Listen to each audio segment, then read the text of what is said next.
শাহিদ আফ্রিদি যতদিন আন্তর্জাতিক ক্রিকেট খেলেছেন ততদিন ছিলেন রহস্যের অপর নাম। কখন তার ব্যাট ক্লিক করবে সেটা কারোই জানা ছিল না, এমনকি শাহিদ আফ্রিদি নিজেও জানতেন কিনা সন্দেহ। এভাবে ব্যাট করতে গিয়ে অসংখ্যবার ব্যর্থ হয়েছেন আফ্রিদি, কিন্তু যদি কখনো ঝড় তোলা শুরু করতেন সেই ঝড় কখন থামবে সেটা কেউই বলতে পারত না।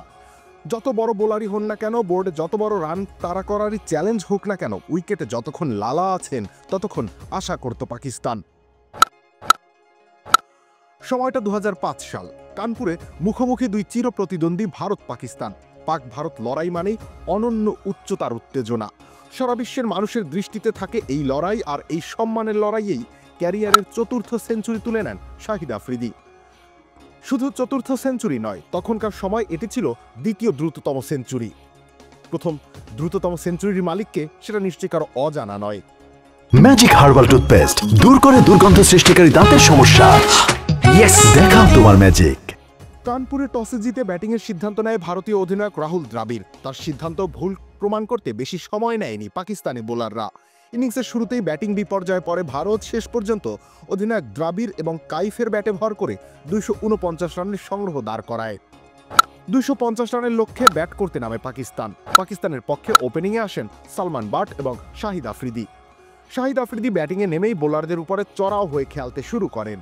মাত্র 14.2 ওভারে সালমান বাটের সাথে গড়ে তোলেন 131 রানের জুটি, যেখানে সালমান বাটের অবদান মাত্র 21 রান।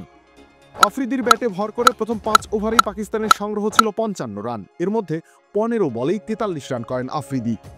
আফ্রিদি এর আগেও দুইবার 18 বলে হাফ সেঞ্চুরি করেছিলেন, কিন্তু এই ম্যাচে হাফ সেঞ্চুরিতে পৌঁছাতে 20 বল খেলেন আফ্রিদি। অষ্টম ওভারে মিড উইকেটের উপর দিয়ে জাহির খানকে ছক্কা হাঁকান তিনি, যা ছিল আফ্রিদির ওয়ানডে ক্রিকেটের 200তম ছক্কা। পাকিস্তানের দলীয় স্কোর যখন 100, তখন আফ্রিদির ব্যক্তিগত সংগ্রহ ছিল 75 রান। 85 রানে দিনেশ মঙ্গিয়ার হাতে ধরা পড়েছিলেন আফ্রিদি, কিন্তু এই দিনটি আফ্রিদির ভাগ্য সুপ্রসন্ন ছিল। ক্যাচ ধরার পরে দেখা যায় বলটি ছিল নো বল। জীবন পাওয়ার পর সেঞ্চুরি পূর্ণ করতে বাকি রাখেননি তিনি। 45 বলে পূরণ করেন নিজের ক্যারিয়ারের চতুর্থ সেঞ্চুরি। এই সেঞ্চুরির মাধ্যমে ব্রায়ান লারার করা দ্বিতীয় দ্রুততম সেঞ্চুরির পাশে নাম লেখান শাহিদ আফ্রিদি। সেঞ্চুরি করার পরের বলেই হরভজন সিংয়ের শিকার হয়ে প্যাভিলিয়নে ফেরেন আফ্রিদি। ওই বলটি ডেড ব্যাটে ডিফেন্ড করতে চেয়েছিলেন।